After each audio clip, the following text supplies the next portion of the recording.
안녕하세요. 오늘도 사연살롱을 찾아주셔서 감사합니다. 이제야 그 거머리가 딴 남친을 완전히 떼어내고 정신 차릴 수 있게 됐네요. 30대 초반의 미혼녀예요. 까딱하면 재수 온 붙은 그 박재수라는 놈하고 결혼해서 불운한 기혼녀가 될 뻔했지 뭐예요. 남친과 헤어진 건 신의 한 수 같아요. 세상 물정 모르고 철없던 저는 남친 인물 반반하고 한때 잘 대해줬던 것만 믿고 제가 더 결혼하고 싶어 했어요. 7급 공무원이었던 남친은 갑자기 사업을 한다고 하기 시작한 그 시점부터 완전히 다른 사람이 되어버렸어요. 절 막대하기 시작하고 연락도 잘 안 되고 영업해야 한다며 제비족처럼 차려입고 다니기 일쑤였죠. 그런 푸대접을 받으면서도 연애 초기에 잘해줬던 그 기억만 품고 그와 결혼하고 싶어 했어요. 저 참 바보 같죠? 주변에서 이 사실을 알고는 다들 말렸지만 결혼하면 다시금 예전처럼 절 공주 대접해주며 행복하게 살 수 있을 거라 생각했어요. 그런데 사람 고쳐 쓰는 거 아니더군요. 알고 보니 원래 성격이 개차반인 사람이었고 그건 다 자기 엄마로부터 물려받은 개같은 성격이었죠. 일련의 사건들로부터 갑자기 망치로 머리를 얻어맞은 듯 현실을 자각하게 됐어요. 내 인생 망칠 뻔한 걸 하늘에서 구해주지 듯하네요. 만일 결혼을 앞둔 여성분들은 진짜 두 눈 부릅뜨고 두기 쫑긋 세우고 주위 사람들의 조언도 경청해가며 잘 판단하세요. 결혼하면 미우나 고우나 얼굴 맞대고 살아야 하는데 돈이고 나발이고 성깔 나쁜 남자랑 살면 그곳이 집이겠어요? 그냥 지옥이죠. 전 어려서 찢어지게 가난하게 살았기에 지금도 절약하는 습관이 몸에 배어 있어요. 옷도 잘 안 사고 사치품도 절대 사지 않아요. 저는 현재 서울에서 중학교 국어교사를 하고 있는데 혼자 단촐한 원룸에서 살고 있어요. 그래서인지 남친은 제가 엄청 가난한 줄 알았나 봐요. 실상은 그렇지 않거든요. 그가 사업 시작하고 사업 자금이 필요하니 가난하게 보이는 저를 무시하고 하대하다가 제가 건물주 딸이라는 걸 알고는 갑자기 결혼을 밀어붙이더군요. 또 그러다가 결혼 한 달 전에 아빠가 건물을 팔았다고 하니 일방적으로 파혼 통보를 했어요. 그것도 카톡으로 매우 성의 없고 재수 없기 말이죠. 남친 이름이 박재수인데 아주 행동거지 하나하나가 참 재수없죠. 절 사랑하는 신부감이 아닌 돈으로만 보던 거였죠. 그런 줄도 모르고 결혼할 생각에 들떠있던 제가 참 한심하게 느껴지네요. 이리저리 돌고 돌아 남친과 깨끗하게 헤어진 지금 아주 개운하고 후련합니다. 부모님께선 사람은 다른 사람으로 잊어야 한다며 얼른 선보라고 난리시네요. 그런데 그 거지 같던 남친에게는 미련이 전혀 없으니 파혼의 상처 따윈 전무해요. 다음번에 다른 남자를 만난다면 또 콩깍지 제대로 씌워지기 전에 객관적으로 꼼꼼히 뜯어보려고요. 남자의 가족들까지 말이죠. 제가 남친의 가족들로부터 받은 마음의 상처도 만만치 않거든요. 여기까지 들으셔도 제가 겪은 산전수전이 조금이나마 공감되시나요? 앞으로 제가 살아온 드라마 같은 인생을 사연살롱 구독자분들께 한번 쫙 풀어놓으려 해요. 그렇게라도 정리를 해야 새로운 남자를 만나 결혼을 하든 연애를 하든 할 것 같네요. 아직 한 번도 사주팔자를 본 적은 없는데 갑자기 궁금해지네요. 제 인생은 왜 이렇게 뒤죽박죽 엉망진창 롤러코스터 같았는지 모르겠어요. 저는 정신 차리고 똑바로 살려고 무진장 애를 쓰고 발버둥 치며 별짓 다 했거든요.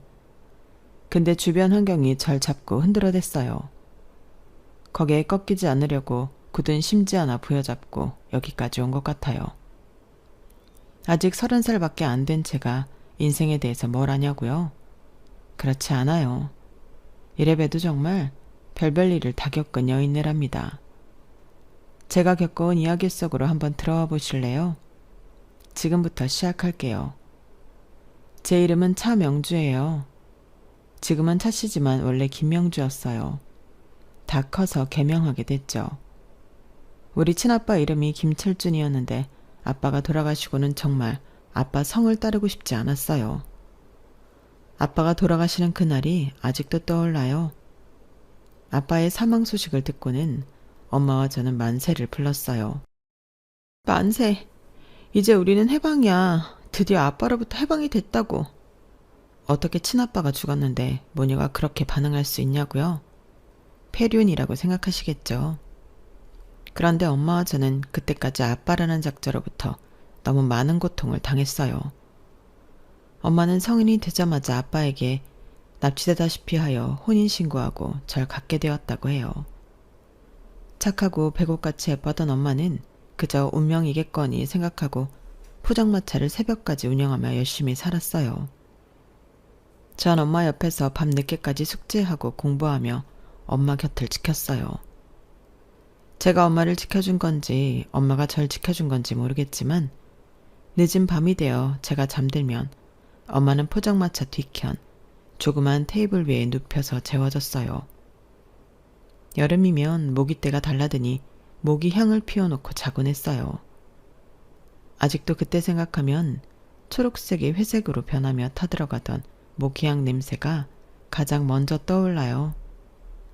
테이블 밑으로는 쥐와 고양이가 득실거려서 무섭기도 했지만 집에서 혼자 잠드는 것보단 덜 무서웠죠. 아빠는 뭐 했냐고요? 정말 미친 것 같았던 아빠의 등장은 늘 시끄러웠어요. 명주 아빠, 지금 포장마차 영업 중인데 다 때려 부으면 어떡해. 손님분들 정말 죄송합니다. 남편이 잔뜩 취했나 봐요. 가지 마시고 술 계속 드시면 돼요. 제가 말려볼게요. 아빠는 새벽 12시가 넘어 술이 떡이 되어 와서는 또다시 포장마차를 때려 부수기 시작했어요. 하도 많이 봐서 초등학생이었던 저는 놀랍지도 않더라고요. 물론 처음엔 저도 너무 무섭고 두려웠죠. 아빠가 깽판까지 부리면서 원하는 건 딱 한 가지였어요. 바로 엄마가 힘들게 모아놓은 돈이었죠. 너 내가 취해 보이냐? 나 하나도 안 취했어. 소주 딱 7병밖에 안 마셨다고. 5학년엔 12병씩 마셨는데 옆에 내가 하도 잔소리를 해대니까. 내가 술 줄인 거 아니야? 서방이 사업한다는데 사업자금은 못 대줄 망정 생활비라도 내놔야 할 거 아니야. 얼른 내놔 돈. 부부는 일심동체인 건 모르냐? 네 돈이 내 돈이고 내 돈이 네 돈 아니겠냐? 얼른 내놔. 명주 아빠, 제발 정신 좀 차려. 명주 연필 한 자루 사줄 돈도 없어서 쩔쩔매고 있는 거 몰라? 단 몇십만 원이라도 모아놓을라 치면 다 뺏어가고. 나랑 명주는 어떻게 살라는 거야? 아, 내 팔자야. 엄마도 아빠의 잦은 행포에 진이 다 빠져버렸는지 손님들이 보든지 말든지 그 자리에 주저앉아 버리더군요. 저도 잠이 싹 달아났기에 엄마를 지키러 아빠한테 대들었어요. 아빠, 미쳤어? 엄마를 죽일 셈이야? 엄마 신장 안 좋아도 돈 없어서 병원도 제대로 못 가고 약도 못 먹고 다 죽어가는 거 몰라서 그래? 엄마가 오전에는 청소일, 저녁부터 새벽까지 포장마차 하면서 잠도 못 자고 돈 벌어놓은 거 아빠가 다 갖고 가는 거 모를 줄 알아? 아빠 도둑놈이야? 내가 경찰에 신고해버릴 거야. 초등학생 딸내미인 저까지 눈에 쌍심지를 켜고 대더니 평소에 손찌검까지 하던 아빠도 그저 씩씩거리며 그 자리를 떴어요. 손님들도 우리 가족의 살벌한 장면을 목격하고는 테이블에 대충 현금을 놓고는 슬금슬금 다 떠났어요.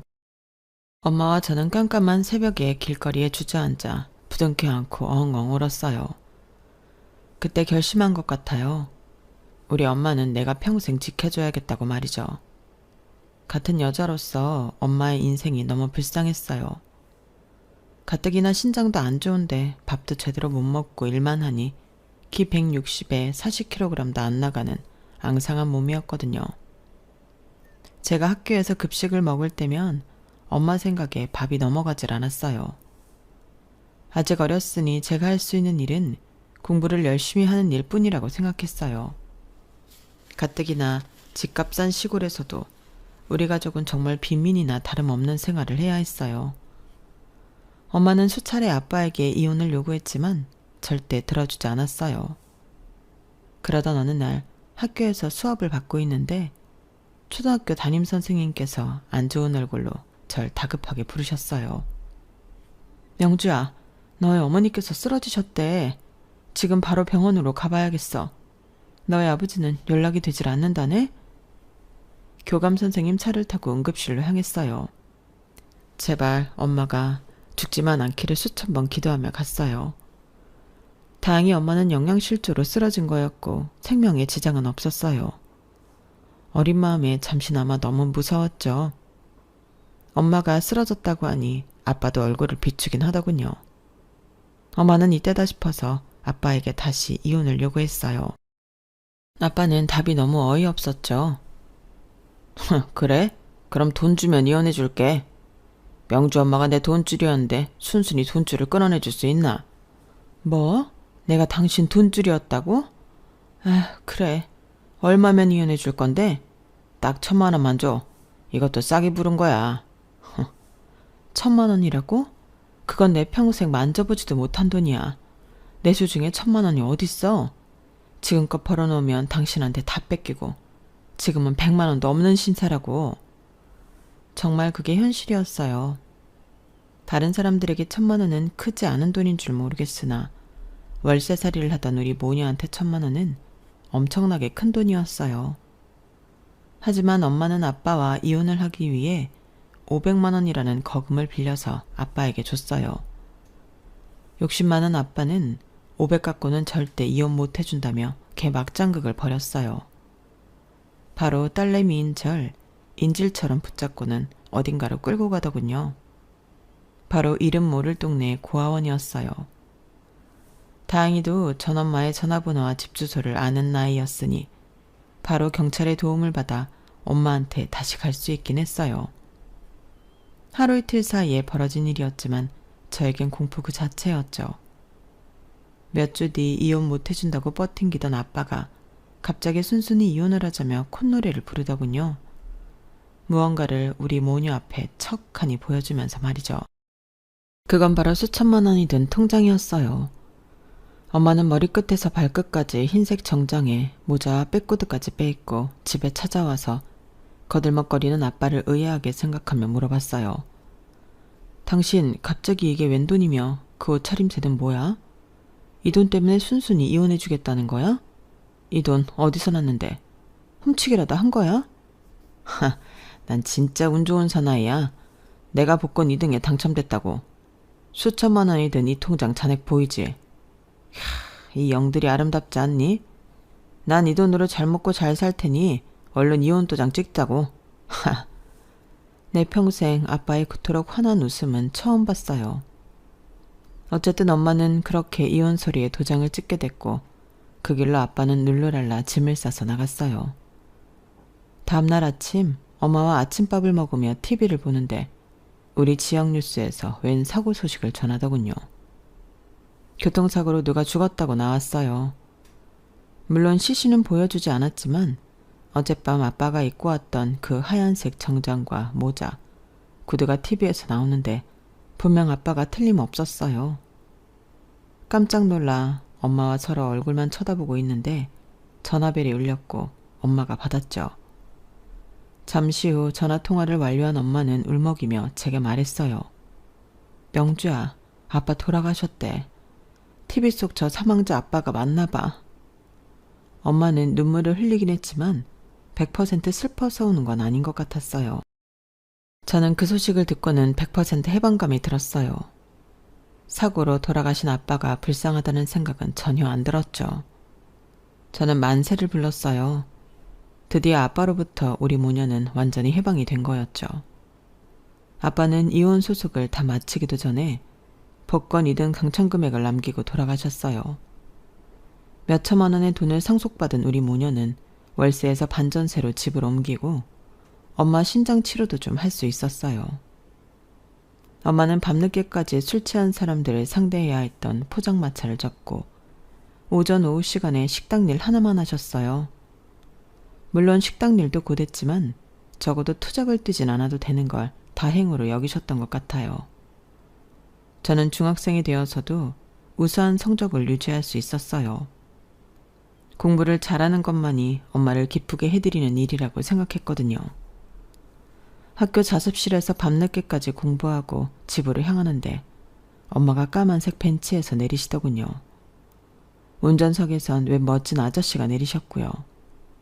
엄마와 아저씨는 절 보고는 깜짝 놀라셨어요. 네가 명주구나. 진작에 우리 명주에게 먼저 인사를 하고 엄마와 만나는 걸 양해를 구했어야 하는데 이렇게 갑작스레 만나게 되어 미안하구나. 많이 놀랐지? 아저씨 이상한 사람 아니고 저기 저 회사 건물 보이지? 저 회사 운영하는 사람이야. 엄마와는 아주 어렸을 적 소꿉친구였고 우연히 엄마와 다시 만나게 되어 요즘 아주 행복한 나날을 보내고 있지. 엄마와 아저씨 그리고 저 또한 당황했지만 제가 보기에 두 분이 너무 잘 어울리더군요. 엄마는 제가 엄청 놀랐다고 생각했는지 집에 와서 자초지종을 아주 길게 설명하셨어요. 너무 놀랬지 우리 명주? 우리 딸한테 양해를 좀 구할게. 엄마가 아저씨랑 결혼이 하고 싶은데 혹시 해도 될까? 다시 재회하게 된 지는 몇 달 안 됐는데 아저씨가 워낙 강력하게 엄마랑 결혼하고 싶어 하네. 아저씨는 아직 한 번도 결혼한 적이 없는 사람이야. 엄마랑 동갑. 35살이고 고향에서 소꿉놀이 같이 하던 친구 사이였는데 고아원에서 자라던 사람이었어. 그러다가 미국으로 입양이 됐고 미국에서 잘 지내는 줄 알았는데 글쎄 파양이 돼서 한국으로 쫓겨나다시피 했다는구나. 혈혈단신으로 밑바닥부터 시작해서 사업을 다져서 이 지역에서 꽤 유명한 사업가가 되었더구나. 저기 큰 건물 있잖니? 그 회사 사장이야. 꼭 돈이 많아서 아저씨랑 결혼하겠다는 건 아냐. 엄마의 사정을 다 알고도 품어주겠다니 너무 고마워서 말이야. 그런데 우리 딸에겐 미안한 마음뿐이네. 아니 엄마 축하해. 엄마도 이제 새 출발해야지. 엄마 아직 35살밖에 안 됐잖아. 얼른 결혼하세요. 나도 엄마 결혼식 때 예쁘게 하고 갈게. 우리 딸 고맙다. 그렇게 말해줘서 정말 고마워 명주야. 지금 제 나이 30대가 되고 보니 그때 당시 엄마가 얼마나 젊은 나이였는지 다시금 실감이 되네요. 20살에 저를 낳고 35살에 재혼을 하셨으니 너무 축복스러운 일이었죠. 그래도 한동안은 아저씨와 한 집에서 지내는 게 좀 떨떠름했어요. 아빠라는 말도 잘 안 나오더군요. 그러다가 엄마가 신장이 너무 악화되어 쓰러지는 일이 생기고 말았어요. 엄마가 살 수 있는 길은 신장 이식뿐이었죠. 엄마의 가족이라고는 저와 아저씨뿐이었으니 신장 검사를 진행했는데 공교롭게도 아저씨가 이식 가능한 사람으로 나왔어요. 저는 무척이나 당황했죠. 그런데 아저씨의 반응이 놀라웠어요. 명주야, 여보, 내가 이식해줄 수 있게 되다니 너무 기쁘다. 우리 물론 혼인신고하고 정식 부부가 되어 살고 있지만 내가 당신한테 내 몸의 일부를 떼어주면 우린 진짜 하나가 되는 거네. 저와 엄마는 아저씨가 너무 고마워서 눈물을 펑펑 흘렸어요. 그렇게 신장 이식 수술이 진행되고 다행히 두 분 다 후유증 없이 일상생활로 돌아올 수 있었죠. 아저씨한테 제가 먼저 말했어요. 저 이제 아빠라고 불러도 되죠? 아빠, 우리가 진짜 가족이 된 김에 아빠 성을 따라도 될까요? 이제 김명주가 아닌 차명주로 살고 싶어요. 아저씨는 제 손을 붙잡고 감동의 눈물을 흘리셨어요. 고맙다 명주야. 날 아빠로 불러줘서 고마워. 성까지 내 성을 따라 바꿔준다니 정말 감동이야. 이제야 진정 우리가 한 가족이 되었구나. 아빠가 앞으로 우리 명주 잘 키워줄게. 평생 든든하게 지켜줄게. 아빠 엄마만 믿고 네가 하고 싶은 거 다 하고 멋지게 살려무나. 그 후로 지금까지 아저씨를 내 친아빠라고 생각하고 우리 엄마한테와 똑같이 나름대로 효도하며 살고 있었어요. 몇 년 후 엄마는 나이 40에 아빠와의 사이에 둘째를 낳으셨어요. 절 20살에 낳고 40에 둘째를 낳았으니 졸지에 20살 차이 나는 동생을 얻게 되었죠. 예쁜 동생을 좀 봐주고 싶었으나 전 서울에 있는 대학의 사범대에 합격하는 바람에 솔로 서울에 상경하게 되었어요. 경제력에 차고 넘치는 아빠는 당장 대학 근처에 30평대 아파트를 사주겠다며 나섰지만 제가 만류했어요. 그냥 원룸에서 자취하면서 살겠다고 말이죠. 제가 워낙 독립적인 성격이기도 하지만 어렸을 때 찢어지게 가난한 생활을 하다 보니 검소함이 몸에 배었어요. 왜 가난은 몸이 기억한다는 말 있잖아요. 진짜 그런 것 같아요. 회사 CEO인 아빠 덕분에 우리 가족이 엄청나게 풍족해졌지만 여전히 절약하고 검소하게 사는 습관은 여전했어요. 꽤 좋은 대학의 사범대에 다니니 과외 구하기가 수월했고 전 과외 알바를 여러 개 하면서 학비와 생활비도 혼자서 충당했어요. 저금까지 할 여력은 없었지만 가끔씩 아빠 엄마가 서울로 올라오셔서 현금 뭉치를 척하니 던져주고 가시면 바로 은행에 저금하기 바빴어요. 그렇게 어렸을 때와 다르게 순탄한 대학 생활을 보내고 있었어요. 엄마를 닮아서 그런지 예쁘다는 말도 여러 번 듣기도 했어요. 여자가 얼굴이 하얘면 반은 먹고 들어가잖아요. 제가 얼굴이 뽀얗다 보니 엄청난 미인처럼 느껴졌나 봐요. 남자들이 여러 대시하더군요. 하지만 소망했던 국외고사가 되기 전까지는 남친을 만들지 않기로 스스로 다짐했어요. 그리고는 학교 도서관에 처박혀 열심히 임용고시 준비를 했죠. 맨날 도서관에서 살다 보니 붙박이처럼 있는 학생들은 점차 눈에 익었어요. 그런데 저보다 더 뽀얀 피부의 한 남학생이 도서관에 들어올 때면 정말 빛이 나더군요. 그 남학생이 들어오면 자꾸 신경이 쓰일 정도로 잘생긴 남자였어요. 그 남학생에게로 향하는 시선을 다시금 책으로 갖고 와 힘겹게 공부를 마치고는 도서관을 나섰어요. 그런데 누군가 제 어깨를 턱 하고 잡더군요. 저 잠시만요. 그쪽도 저한테 혹시 관심 있나 해서요. 전 그쪽한테 관심 있거든요. 자꾸만 눈이 마주치길래. 혹시 아니면 사과 먼저 드릴게요. 그 남자도 제가 자꾸 쳐다보는 걸 느낀 모양이 있어요. 뭔가 제 마음을 들켰다는 생각에 얼굴은 물론 귀까지 빨개졌죠.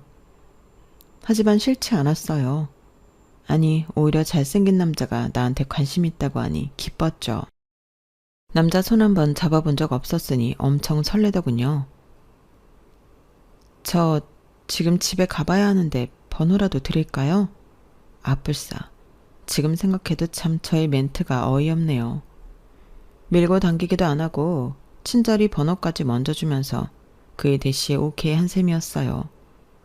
그날 이후로 누가 먼저랄 것도 없이 우린 서로에게 빠져들었어요. 특히나 저는 그가 첫사랑이었으니 얼마나 불같은 연애를 했겠어요. 그도 연애 초반엔 워낙 잘해줬기에 더더욱 빠져들 수밖에 없었어요. 그럼에도 이성의 끈을 놓지 않고 공부는 열심히 했어요. 그는 복학생으로서 7급 공무원 준비 중이었고 저는 임용고시 준비 중이었기에 주로 도서관 데이트를 즐겼죠. 다행히 둘 다 원하던 시기에 딱 합격했어요. 그리고는 무려 7년의 시간을 함께 했네요. 20대 중후반을 모두 그와 함께 보낸 거죠. 타임머신을 타고 갈 수 있다면 그와 연애조차 스타트 안 했을 거예요. 그의 본래 성격이 개차반의 속물인 걸 알았다면 말이죠. 근데 그걸 너무 늦게 알아버렸네요. 장장 7년간 거의 대부분을 콩깍지 제대로 씌인 채로 연애를 지속했어요. 우리 둘 다 안정적인 직장을 가졌다고 생각했기에 전 그와 결혼이 하고 싶었는데 그는 늘 불평불만이 많은 사람이었어요. 특히 7급 공무원 월급이 적다고 난리도 아니었죠. 에이씨, 사업하는 친구들은 한 달에 수천만 원씩 우습게 벌던데 난 고작 이게 뭐람? 이따위 월급 받으려고 내가 그토록 열심히 공부했나? 아, 안 되겠어. 이놈엔 공무원 더러워서 때려쳐야지. 자기야, 하이리스크 하이리턴이야. 사업은 뭐 쉽나? 안정적으로 수천만 원 버는 게 어디 쉽겠냐고. 괜한 생각 말고 그냥 직장 다니면서 재테크나 잘하면 되는 거야. 얼른 우리 결혼하자. 어? 우리 둘 다 안정적인 직장에 뭐 하나 빠지는 게 없잖아. 나도 이제 30대니 말이야. 결혼은 무슨 결혼. 조금만 더 기다려. 일확천금을 벌어드릴 테니. 그러더니 남친은 정말로 어렵게 합격한 7급 공무원을 때려치고 사업을 시작했어요. 제대로 된 사업 아이템도 없는 것 같으면서 일단 직장부터 때려치더군요. 사업한다며 늘 백수처럼 지내던 포악한 친아빠가 떠올랐어요. 아니나 다를까 남친도 사업병에 걸리고 난 뒤에는 사람이 180도 달라지기 시작했죠. 그래도 이미 수년간 사귀고 있던 터라 쉽사리 헤어지기 힘들었어요. 나의 첫사랑 첫 남자였고 그만큼 정도 많이 들었으니까요. 그러던 어느 날 남친 동네에서 데이트를 하고 있던 도중에 남친의 엄마를 우연히 길에서 보게 되었어요. 헐어머니에 힘들게 사신다는 말만 듣고는 막연하게 연민만 가지고 있었는데 실상은 정말 사나운 할매더군요. 재수야, 우리 잘난 아들이 사귄다는 여자가 고작 이렇게 생겨내냐? 잘 만났다. 내 몇 가지 물어보마. 너 무슨 동네 몇 평에서 사니? 선생질하면서 월급은 얼마 받고? 모아놓은 돈은 얼마나 있니? 부모는 어디 살고? 선생질이라니. 참, 지금까지 교사라는 직업을 선생질이라고 표현하는 사람은 처음 봤어요. 너무 놀랐지만 대충 남친 엄마가 물어보는 거에 대답은 했죠. 아, 네. 저 그냥 조그만 런룸에서 혼자 살고 있어요. 부모님께서 지방에 살고 계셔서요. 그리고 뭐 교사 월급은 재수씨 공무원 할 때랑 비슷할 것 같네요. 답이 좀 됐을까요? 갑자기 이렇게 물어보시니까 좀 당황스럽네요. 뭐야? 당황스럽긴 뭐가 당황스러워? 네 대답을 듣고는 내가 더 당황스럽다. 부모가 지방에 살고 너 혼자 서울 원룸에 산다? 안 봐도 비디오네. 돈 없는 집안이구만. 게다가 교사 월급이야 빤하지 뭐. 아, 저렇게 잘생기고 잘난 우리 아들을 주기에는 너무 문양이 빠진다. 지금 우리 아들 사장님인 거 잘 알지? 여자 쪽에서 사업자금 몇 억씩 척척 대주는 집으로 장가가야 한다. 그렇고 말고. 남친 엄마의 말은 처음부터 끝까지 돈 얘기만 이어졌어요. 남친과의 결혼이 맞는 건지 머릿속으로 너무 혼란스러웠어요. 제가 기분 나빠하는 걸 눈치챘는지 남친이 적당히 그 상황을 마무리했어요. 그래도 사귀어온 지난 7년의 세월이 있으니 계속 이 관계를 진행하는 게 맞는지 당장 헤어져야 했는지 고민이었어요. 그런데 설상가상으로 남친이 연락이 잘 안 되기 시작하고 가끔 보면 온몸에 명품을 휘감고 다니더군요. 가뜩이나 지네 엄마 때문에 헤어지고 싶은 마음이 큰데 남친과의 헤어짐에 무게를 두게 되었어요. 그러던 중 남친이 강남 새로운 빌딩에 사무실을 개업했다며 절 초대하더군요. 사업으로 바쁜 남친이니 일단 한두 달 후에 이별을 고해야겠다고 마음 먹고는 일단 남친이 말한 사무실로 갔어요. 그런데 이게 웬걸? 남친의 사무실이 있던 빌딩은 바로 아빠 소유의 빌딩이었어요. 사업에 성공해 돈을 많이 벌었던 아빠는 지방의 부동산들을 정리하여 강남에 빌딩을 하나 사놓으셨어요. 그게 벌써 몇 년 전 일이었죠. 그동안 남친에게 우리 집 재력에 대해서는 딱히 말하지 않았어요. 뭐 아빠의 재력일 뿐이지 내 돈은 아니라고 생각했거든요. 그런데 원룸에서 혼자 생활하는 저를 보고 남친은 아마도 가난하다고 여겼을지도 모르겠어요. 그래도 신기한 마음에 아빠 빌딩에 대해서는 남친에게 얘기했어요. 그랬더니 남친은 눈이 튀어나올 만큼 크게 뜨며 반색하더군요. 아, 이 빌딩 주인이 명주 아버지라고? 명주가 강남 건물주 딸이었어? 그런데 왜 그런 얘기를 여태까지 안 했던 거야? 우리 사랑하는 명주, 자기랑 늘 결혼하고 싶었어. 사랑해. 남친은 갑자기 뽀뽀까지 해대며 사랑한다는 말을 연발했어요.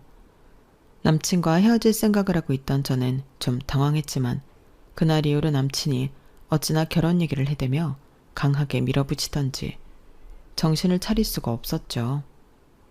저도 참 바보 같죠? 알아요. 하지만 7년 사귄 남친이 제가 그토록 원하던 결혼 이야기를 시시각각 해대니 마음을 다시금 빼앗기고 말았나 봐요. 저도 잠시나마 남친과 헤어지고 싶었던 마음을 고쳐먹고는 결혼하기로 결심했죠. 결혼식 준비는 일사천리로 진행되었고 남친은 우리 부모님을 처음 뵙는 자리에서 아주 땅에 코를 박고는 절을 해댔어요. 어찌나 살랑거리면서 우리 부모님께 애교를 떨던지 남친과 7년 연애하며 그런 모습은 처음 봤죠. 남친이 본인 엄마한테도 워낙 효자였기에 우리 부모님한테도 친아들처럼 대해드릴 거라 여겼어요. 그땐 모든 게 다 돈 때문에 그런 거라고는 생각하지 못했어요. 그저 남친 본성이 착해서일 거라고 착각했어요. 그렇게 믿고 싶었나 봐요.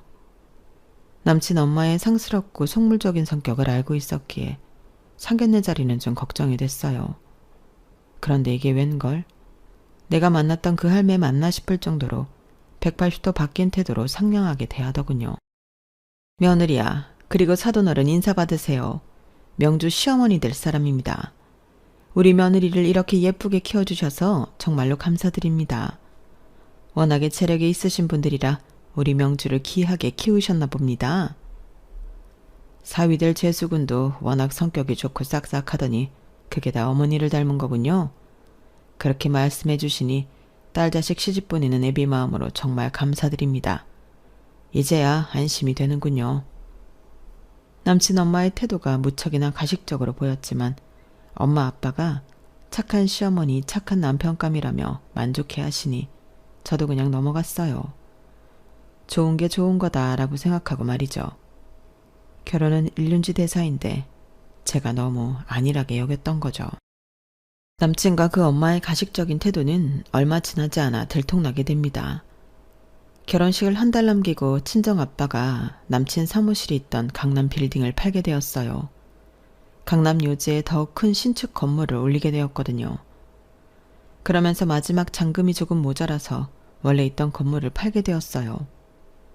약간 오래된 건물이었지만 수년간 워낙 많이 오른 터라 양도세를 내고도 수익을 톡톡히 보았다며 만족해 하셨어요. 아빠는 사업하는 분이라 그런지 재테크 실력이 워낙 좋으셔서 본래 사업뿐 아니라 부동산으로도 많은 재산을 보유하고 계셨어요. 다만 제가 알기로는 목 좋은 요지에 나대지를 많이 갖고 계시고 빌딩은 강남 빌딩 한 채가 전부였어요. 지방의 건물들은 다 정리를 하신 상태였죠. 어쨌든 남친에게 지나가는 말로 현 상태를 대강 말했어요. 남친이 그렇게 놀랄 줄은 꿈에도 몰랐네요. 뭐? 건물을 팔아? 그럼 다른 곳에 건물은 갖고 계신 거야? 아니, 건물은 이게 다인 걸로 알고 있어. 근데 뭘 그렇게 놀라? 아, 아니다. 말을 말자 말을 말어. 먼저 집에 들어가. 난 사무실로 들어가서 다시 할 일이 좀 있어서. 빠이. 남친은 제가 건물주의 딸이라는 걸 알았을 때부터 저에게 초특급 공주 대접을 해주고 있었어요. 그런데 완전히 김 빠진 사이다 마냥 축 처져서는 다시 제게 차갑게 대하더군요. 그렇게 어색한 상황을 마무리하고 집에 돌아왔는데 남친으로부터 카톡이 뛰고 왔어요. 야, 우리 헤어지자. 옛날부터 너 마음에 안 들었는데 그냥 몇 년 사귄 김에 계속 만났던 거야. 너도 알다시피 난 사업을 성공하기 위해 자금이 필요해. 돈이 필요하다고. 뭐니? 그런데 솔직한 말로 볼 게 뭐 있냐? 건물 하나 보고 결혼하려던 거였는데 참네. 그 건물을 팔어? 보나마나 대출 왕창 낀 건물이었는데 대출이자 감장이 안 돼서 파는 거겠지 뭐. 뻔하다 뻔해. 난 돈 많은 여자 꼬셔서 결혼할 테니 너도 너 좋다는 남자 만나든가 말든가 마음대로 해라. 이 카톡을 보고 속에서 분노가 차올랐어요. 만일 남친이 내 눈앞에서 이런 말을 짓거렸다면 정말 한 대 쳐버렸을지도 모르겠어요. 주먹으로 머리를 아주 세게 말이죠. 저런 쓰레기 같은 놈한테 7년간 내 청춘을 바쳐가며 잘해줬던 내가 등신같이 느껴졌어요. 그 새끼는 저를 돈으로만 알았던 거예요. 우리 엄마 아빠를 친아빠가 돈줄이라 폄하며 구박했던 거랑 똑같은 걸 제가 당하고 있었던 거였죠. 너무너무 열이 받아 눈물이 왈칵 나더군요. 그렇게 돈이 좋다면 돈으로 응수해주자란 마음이 들었어요. 곧바로 남친한테 사진 한 장 딸랑 보냈어요. 바로 우리 아빠가 새로 올린 건물 사진이었죠. 남친 사무실이 있던 그 건물보다 훨씬 더 크고 입지 좋은 곳에 그야말로 거대 빌딩이었어요. 얼마인지 정확히 모르지만 수백억도 넘는 금액의 건물일 거예요. 그리고는 남친에게 딱 한 줄 보냈어요. 우리 아빠가 그 건물 팔고 새로 올린 건물 못해도 수백억은 넘겠지? 그랬더니 그때부터 남친으로부터 전화가 빗발치기 시작했어요. 전화가 오든지 말든지 무음으로 해놓고 샤워하고 잠을 청했어요. 아침에 보니 부재중 통화가 100건이 넘게 와 있더군요. 장문의 메시지들도 수십 통 와 있고요. 굳이 확인해보지 않아도 내용은 뻔했기에 그냥 읽지도 않고 그 카톡창을 놔버렸어요. 내 7년의 연애 역사가 담긴 카톡창은 제로베이스가 되었죠. 허무했어요. 내가 이따위 속물 같은 놈한테 내 청춘을 다 바쳤다니. 이렇게 사람 보는 눈이 없다니. 한숨만 나왔어요. 그리고는 주말에 엄마 아빠한테 내려가서 남친과 파혼한 사실을 다 말씀드렸어요. 그랬더니 부모님의 대답이 놀라웠어요. 명주야, 엄마가 아무래도 사위 될 사람 직업이나 하는 행동이 네 친아빠의 연상이 되어서 사람 써서 그 남자 뒷조사를 좀 해봤어. 바로 어제 한 사실인데 정말 놀랄 노짜더라고. 안 그래도 너한테 이번 주말에 결단을 내리라고 말할 참이었는데 차라리 잘 됐다. 그래, 아빠도 깜짝 놀랐다. 같은 남자로서 아주 개차반인 인간이더구나. 일단 사업한답시고 겉만 번지르르한 양복 입고 강남 사모님들 꼬셔서 거짓 정보 주고 부동산 투기하라는 거였어. 개발되지도 않을 땅을 수십 명한테 보여주고는 이름을 올리게 하는 거지. 이 근방이 엄청나게 개발된다고 거짓부렁하고 말이야. 그리고는 웬 룸사롱은 그렇게 다니던지. 아휴, 사설 탐정이 찍은 사진들만 해도 내 참 더러워서 다신 보기도 싫구나. 그런 놈의 쓰레기 자식이 우리 딸하고 결혼할 뻔했다는 사실에 소름 끼쳐서 원. 아직 결혼하기 전이니 명준이가 법적으로 소송 걸 필요는 없겠지만 사기 부동산 피해자들이 속출하는 중이니 그 사람들한테 알려서 박재수인지 재수덩어리인지를 콩밥 꼭 먹일 작정이다. 내가 법조인 인맥 다 동원해서 처리 중이니 그렇게 알거라. 경찰이 수사에 들어가자 남친은 저한테 다시금 연락하기 시작했어요. 우리 아빠가 피해자들을 구제해주기 위해 소송을 시작한 건 어떻게 알았는지 울고불고 빌더군요. 명주야, 미안해. 지난 7년 우리가 함께했던 세월을 봐서라도 한 번만 봐주라. 너희 아빠 돈 많잖아. 제발 날 좀 살려주면 안 될까? 나 진짜로 강남 아줌마들한테 사기치려던 건 아니었어. 이놈의 반반한 얼굴 탓에 강남 아줌마들이 나한테 달려든 거야. 진짜야. 날 좀 믿어주면 안 될까? 자기야, 자기한테 내가 첫사랑이잖아. 그지? 우리 정 많이 들었잖아. 한 번만 봐주라. 나 지금 돈 한 푼도 없어. 명주 아버지한테 나 깜빵 안 들어갈 돈 좀 빌려달라고 부탁드리면 안 될까? 어이없었어요. 결국 돈으로 마무리되는 그의 발언이 그야말로 재수 없었죠. 뭐? 정? 첫사랑? 좋아하네. 네가 내 인생의 첫 남자일 순 있어도 마지막 사람이 될 순 없어. 돈에 환장한 놈 같으니라고. 네가 7급 공무원 때려치우고 제비같이 빼입고 밤에 나가서 연락 안 될 때부터 알아챘어야 했는데 내가 상등신이다. 너 내가 깜빵 들어가는 거 꼭 지켜볼 거야. 네 놈한테 피해본 사람들 싹싹 긁어다 다 집단 소송 걸게 만들 거라고. 너 돈 좋아하지? 내가 우리 아빠 돈으로 돈의 위력을 맛보게 해줄게. 기대하라고. 그 후로 그는 결국 깜빵에 갔어요. 우리나라는 워낙 사기에 관대한 나라라서 형을 세게 받진 않았지만 쫄보인 그는 깜빵에서 무서워서 오줌이나 질질 싸고 있을 거예요. 전 이제 더 이상 원룸에 살지 않아요. 가난 코스프레를 하던 건 아니었지만 그냥 더 이상 지질이 궁상으로 살고 싶진 않더라고요. 새아빠지만 내 친아빠나 다름없는 아빠의 지원으로 조그만 아파트를 얻어 살고 있네요. 앞으로 제대로 된 남자를 좀 만나고 싶어서 선도 열심히 보고 있어요. 노처녀 나이가 되어 시간에 쫓겨 아무 남자랑 결혼하고 싶진 않거든요. 엄마 아빠가 현재 동생과 함께 행복하게 사는 모습을 보니 저도 얼른 행복한 가정을 꾸리고 싶어요. 누가 그러더라고요. 여자는 결혼하기 전까지는 눈을 부릅뜨고 결혼 후에는 눈 닫고 귀 닫고 살아야 한다고요. 아마도 결혼 전에는 상대를 면밀히 잘 관찰하고 결혼 후에는 인내심을 갖고 결혼 생활을 지속하라는 거겠죠. 아직 결혼을 안 해봐서 잘 모르겠지만 일단 결혼 전까진 객관적으로 그리고 전체적으로 꼼꼼하게 다 뜯어보려고요. 제발 제대로 된 착한 남자랑 결혼하게 되기를 빌어봅니다. 지금 결혼을 앞두고 계신 분들 식장 들어가기 전까지, 아니 혼인신고서에 도장 찍기 전까지 우리 꼼꼼하게 살펴보자고요. 그럼 여러분의 행복을 기원하겠습니다. 지금까지 드라마 같은 저의 인생 이야기를 들어주셔서 감사합니다. 여러분, 사연 댓글에 응원과 현명한 조언 부탁드려요. 좋아요와 구독은 저에게 큰 힘이 됩니다. 오늘도 좋은 하루 되세요.